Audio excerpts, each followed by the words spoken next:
Hello. ആരാ മൈദീൻകുട്ടിയാ? ശരി. അതെ, ചൊവ്വാഴ്ച 11 മണിക്ക് വന്നാൽ മതി. ആ ടൈമുണ്ട്. വേറെ വിശേഷമൊന്നുമില്ല. ഹലോ.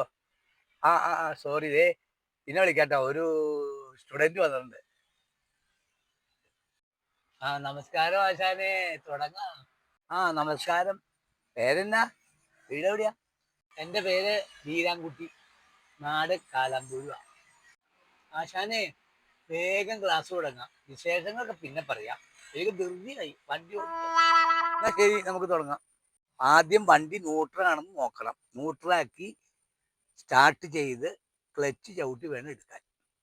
ശരി ശരി ആശാനെ, ആശാന്റെ ഇഷ്ടത്തിന് ചെയ്ത് കൺട്രോൾ ചെയ്തു. ഞാൻ ഇതിട്ട് തിരിച്ചോളല്ലോ. ഒന്നും പറ്റൂല, ഞാൻ പറയും പോലെ ചെയ്യണം. എന്നാലേ ശരിയാവുള്ളൂ. ചെറുപ്പം മുതലേ എനിക്ക് ഈ സ്റ്റീറിങ് തിരിക്കണ ആശാനെ ഇഷ്ടം. ഞാൻ ഇത് കൺട്രോൾ ചെയ്യൂല. ആശാൻ എല്ലാം ചെയ്തു. ചേട്ടാ, അവന് ഭ്രാന്താ ചേട്ടാ. ഇന്നലെ ആശുപത്രി നിർത്തുള്ളൂ. അയ്യോ, എന്റെ കാറിൽ ഒരു ഭ്രാന്തനാണ് ഇരിക്കണേ. എന്നെ രക്ഷിക്കണേ നാട്ടുകാരെ, എന്നെ രക്ഷിക്കണേ നാട്ടുകാരെ. അയ്യോ, വണ്ടി നിർത്ത്, ആളിറങ്ങണം. ഈ വണ്ടി ഇനി ഇവിടെ ഒന്നും നിർത്തൂല. ഇത് ആലപ്പുഴയിലേ നിർത്തുള്ളൂ. അയ്യോ, രക്ഷിക്കണേ, ഈ ഭ്രാന്തനെ കൊണ്ട് പോണേ.